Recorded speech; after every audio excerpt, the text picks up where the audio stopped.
sejak kebangkitannya, ulama bersama pengikut-pengikutnya istiqomah dan setia jaga akidah dan sunnah Rasulnya.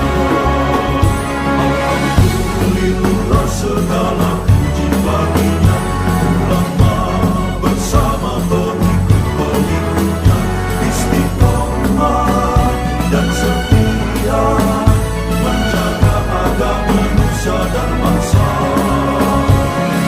Mari kuatkan niat kita, kita bulatkan tekad kita, terus lanjutkan amal kita, mengembangkan hikmah kita. Assalamualaikum warahmatullahi wabarakatuh. Alhamdulillah, alhamdulillahi dalla kullu syai'in li'azamatihi wastalama kullu syai'in liqudratih, wassalatu wassalamu ala sayyidina Muhammadin alladhi ikhtassa bihi fadaila wa ala alihi wa ashabihi alladhina nalu darajatil ula. Amma ba'd. Hadratil mukarramin wal muhtaramin, para ustaz, para hujjaj, Bapak Haji Munali, Ustaz Sanwani, Ustaz Zaini, Ustaz Said Al-Khudri, Bapak Haji Qorib, Pak RT, Pak RW segenap pengurus lingkungan, dan wabil khusus Bapak Toat, bahasa Arabnya Toat, bahasa Jawanya bahasa Arabnya Toat, Bapak Tongat yang mengundang kita pada pagi hari ini, Bapak Tongat sekeluarga yang berbahagia. Pada pagi hari ini alhamdulillah kita berkumpul di sini untuk menghadiri undangan Pak Tongat mendoakan almarhumah Ibu Hasanah binti Haji Arsyad dan segenap almarhumun almarhumat yang lain. Mudah-mudahan hadirnya kita di sini mendapat ridho Allah dan dianggap sebagai ibadah juga pahala silaturahim kita ini diberikan kepada kita. Amin ya Allah ya Rabbal Alamin. Hadirin jamaah rahimakumullah, memenuhi undangan ini akhirnya saya tahu rumahnya Pak Tongat. Pak Tongat itu rajin banget ngajinya malam minggu. Yang saya tahu nggak pernah absen, dan saya tahu silaturahim di sini ya alhamdulillah. Jadi tahu rumah Pak Tongat itu yang orang-orang di jalanan pada kehujanan, beliau nggak kehujanan di sini. Orang-orang di jalanan pada kepanasan, Pak Tongat nggak kepanasan di sini. Kita semua pada tahu rumahnya sambil menjalin silaturahim antara kita sekalian hadirin. Jamaah rahimakumullah, mendoakan almarhumun, mendoakan almarhumah udah tadi acaranya. Itu acara yang penting gitu. Acara yang penting di sini ada dua. Yang pertama mendoakan almarhumah, almarhum. Kemudian yang kedua yang penting juga makan nanti. Penting itu. Sedekah atau sedekah yang makan nanti. Ini pahalanya insya Allah pahalanya dihadiahkan kepada almarhumah. Sedekahnya ini insya Allah nyampe. Jadi sebenarnya saya ngomong di sini mah nggak tapi penting nggak. Yang penting itu yang pertama dan yang terakhir nanti, yaitu doa untuk almarhum dan almarhumah dan makan. Itu yang penting, karena makan itu adalah sebuah sedekah yang nanti pahalanya ini kita hadiahkan kepada almarhumah, kepada almarhum, supaya nanti di alam kubur, nanti di alam barzakh ini mendapat limpahan cahaya pahala dari Allah Subhanahu wa taala. Hanya saja hadirin, menghadiri acara-acara haul seperti ini tentu kita bisa mengambil pelajaran, mengambil ibrah dari peringatan haul. Kalau orang Jawa bilang itu pendak siji, betul Pak Tomat? Pendak loro, pendak telu, tar ada nyewu. Ini udah haul berapa Pak Tomat? Haul kedua. Dalam Islam haul itu memperingati hari wafat. dari almarhumah atau dari almarhum. Saudara sekalian, semua dari kita ini belum selesai perjalanannya. Semua dari kita ini masih dalam proses, masih dalam satu titian untuk menuju akhir yang sama. Yang penting itu adalah finishnya. Kalau saya dari rumah ke sini ketemu sama bocah kecil, itu lagi jalan bocah, itu bocah kecil saya ketemu dan saya menganggap pasti bocah itu, anak kecil itu pasti dosanya lebih dikit dibanding saya. Si orang masih kecil pasti belum ada dosanya. Dan kalaupun melakukan dosa, dia injek kepala bapaknya misalnya, itu pasti karena nggak tahu, karena belum tahu. Nah, saya gimana? Saya yang udah tahu, umurnya lebih banyak dibanding anak kecil itu, berarti saya lebih banyak dosanya. Udah tahu tapi dilanggar juga, umurnya juga udah banyak, berarti lebih banyak dosa saya dibanding anak kecil itu. Kalau saya ketemu dengan yang lebih sepuh atau yang lebih tua dibanding saya, ketemu sama Pak Tonga, sama Ustadz Zaini, katanya sih masih muda itu, atau ketemu sama Bapak Haji Munali, ini saya menganggap bahwa pahala-pahala sholat-sholat, Ramadan, tadarus ini pasti lebih banyak dibanding saya. Lebih banyak dibanding saya. Karena orang-orang tua, karena orang-orang sepuh ini tentu melewati Ramadan lebih banyak dibanding saya. Melewati puasa-puasa lebih banyak dibanding saya. Bacaan Qur'annya, tadarusnya saya yakin lebih banyak dibanding saya. Bahkan hadirin, kalau kita ketemu sama orang non muslim, kita ketemu sama orang yang beda iman dengan kita, ini kita harus menganggap bahwa ya Allah, itu orang meskipun belum iman, belum seperti kita, andai Allah kasih hidayah, jangan-jangan dia lebih rajin dibanding kita sholatnya. Jangan-jangan kalau Allah kasih hidayah, dia lebih taat kepada Allah dan kepada Rasulnya.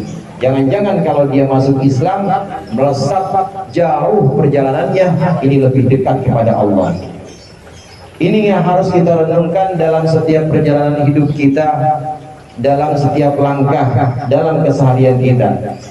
Karena semua di antara kita belum selesai, semua di antara kita ini belum sampai garis finish, masih belum tentu gimana akhir kita. Yang kita mohonkan kepada Allah supaya kita nanti semua ini akhirnya bagus dan baik-baik semua. Amin. Ini yang disebut dengan husnul khatimah. Nggak ada yang tahu di antara kita akan bagaimana kita mengakhiri hidup kita. Oleh karenanya saat melihat anak kecil, melihat orang yang lebih tua dibanding kita, bahkan melihat orang yang belum iman seperti kita, kita harus hati-hati. Kita harus menganggap bahwa ini semua belum selesai dan ketentuannya nanti di garis finish. Almarhumah Ibu Hasanah ini udah selesai dan sudah mencapai garis finish, sudah didoakan oleh putra-putranya, sudah didoakan oleh anak cucunya. Ini menunjukkan husnul khatimah. Berarti sampai garis finish pada perilaku, sampai garis finish pada laku dan juga pada amalan-amalan yang insya Allah baik di sisi Allah. Lah buktinya apa? Ya buktinya anak-anaknya pada doain semuanya. Buktinya hadirin yang datang ke sini ini juga ikut mendoakan. Ini yang sudah selesai, yang sudah finish, inilah yang sebenarnya paling tenang dan paling anteng di alam kubur nanti. Justru kita saudara, justru kita semua yang hadir di sini yang belum tentu bagaimana akhir kita nanti, bagaimana pungkasan kita nanti, ini kita belum tentu. Karenanya tadi dalam memandang orang yang lebih tua dibanding kita, memandang orang yang lebih usianya lebih muda dibanding kita, memandang orang yang bahkan belum memiliki iman, ini kita harus memandang dengan pandangan positif dan memandang diri kita dengan pandangan kurang atau pandangan negatif. Ini yang dimaksud dengan tawadhu. Tawadhu itu merasa bahwa diriku kurang aja, bahwa diriku selalu kurang dan banyak kurangnya, dan orang lain ini lebih banyak keutamanya dibanding aku. Ini yang namanya tawadhu. Sampai-sampai seorang alim misalnya, orang yang terkenal, dia ngajinya di mana-mana, ngajarnya kemana-mana, ini kalau melihat seseorang, maka dia harus nancapkan dalam hatinya bahwa mungkin orang-orang ini melakukan kesalahan, tapi enak dia melakukan kesalahan mah nggak tahu ilmunya. Namanya salah kalau nggak ada ilmunya, kira-kira dicatat apa enggak Pak? Orang salah nggak ada ilmunya, kira-kira dicatat nggak kesalahannya? Nggak dicatat. Rufi al-qalam. Nah, saya ada ilmunya tapi melakukan kesalahan, Masya Allah, ini yang namanya siksa yang lebih dahulu didahulukan kepada orang-orang alim. Harus seperti itu, melihat bahwa kita lebih rendah, melihat bahwa kita banyak sekali kekurangannya dibanding orang lain. Inilah yang disebut dengan tawadhu. Hadirin jamaah rahimakumullah, almarhumah Ibu Hasanah ini sudah mencapai akhir atau khotimah, akhirnya akhir yang baik, husnul khotimah. Buktinya adalah dengan hadirnya undangan-undangan dan dengan doa-doa yang dihadiahkan kepada almarhumah. Selain itu hadirin, boleh juga, bisa juga menjadikan satu barometer atau satu tolak ukur. Imam Ghazali berkata dalam kitab Ihya, la khaira fi khairin la yadum, bal syarrun la yadum khairun min khairin la yadum. Tidak ada kebaikan dalam kebaikan yang tidak terus menerus, tetapi keburukan yang tidak terus menerus ini lebih baik dibanding kebaikan yang tidak terus menerus. Paham apa itu?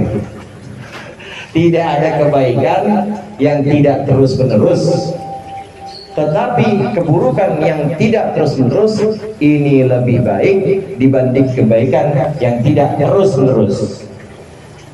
Contoh begini saudara, ada guru, dia ngajar, dapatnya ya segitu-gitu aja, mana kagak pernah diangkat juga PNS, nggak ada juga tunjangan-tunjangan yang lain. Berhenti dia ngajar madrasah, udah berhenti, udah gue berhenti ngajar madrasah, pokoknya gue pengen jadi calo aja. Akhirnya jadi colok, dia jualin karcis yang dijualin, karcisnya atau tiketnya dia jual tiket konser. Konsernya konser artis yang lanjut begitu ya pokoknya.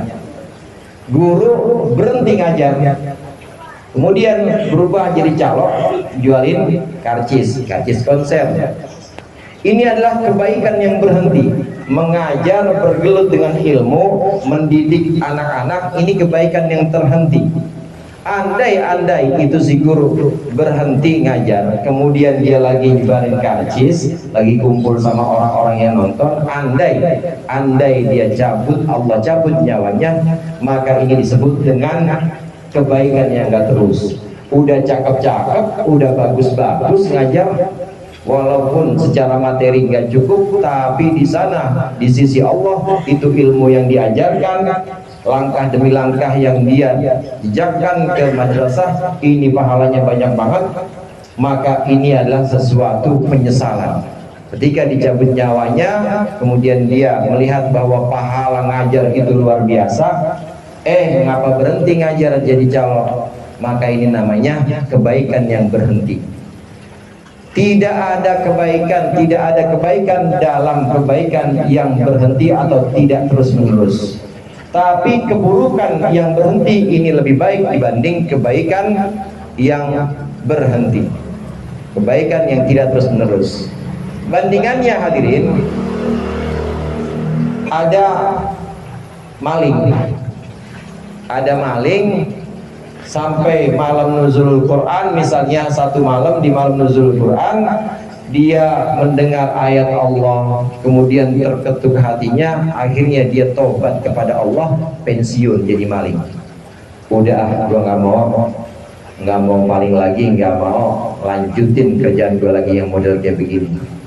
Gua pengen diem di masjid aja, pengen ngurusin masjid, pengen bersih-bersih, pokoknya yang urusannya dengan jamaah masjid nanti gue yang nanggung.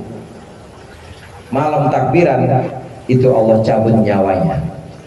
Ini yang namanya keburukan yang tidak terus-menerus. Malam nuzul Quran dia taubat, dia berhenti dari keburukan-keburukan. Keburukan-keburukan yang tidak terus-menerus atau keburukan yang berhenti, ini lebih baik dibanding kebaikan yang berhenti. Ini maksud dari perkataan Imam Ghazali, bahwasannya tidak ada kebaikan dalam kebaikan yang tidak terus-menerus, tetapi justru keburukan yang tidak terus-menerus berhenti insaf taubat itu lebih baik dibanding kebaikan yang tidak terus-menerus. Jadi kira-kira lebih bagus, lebih baik guru yang berhenti apa maling yang berhenti, saudara? Lebih baik maling yang berhenti. Ini yang namanya keburukan tidak terus-menerus. Dan maling yang seperti ini atau keburukan, orang-orang melakukan keburukan berhenti seperti ini namanya memperoleh husnul khotimah. Mudah-mudahan kita termasuk orang-orang yang melakukan kebaikan terus-menerus dan sampai akhirnya Allah akhiri hidup kita juga di alam kebaikan yang terus-menerus. Kita bisa melihat dan menyaksikan kebaikan ini untuk diri kita dan keluarga kita nantinya. Mudah-mudahan bermanfaat. Lebih kurangnya saya mohon maaf. Wallahul muwaffiq ila aqwamit thoriq. Wassalamualaikum warahmatullahi wabarakatuh.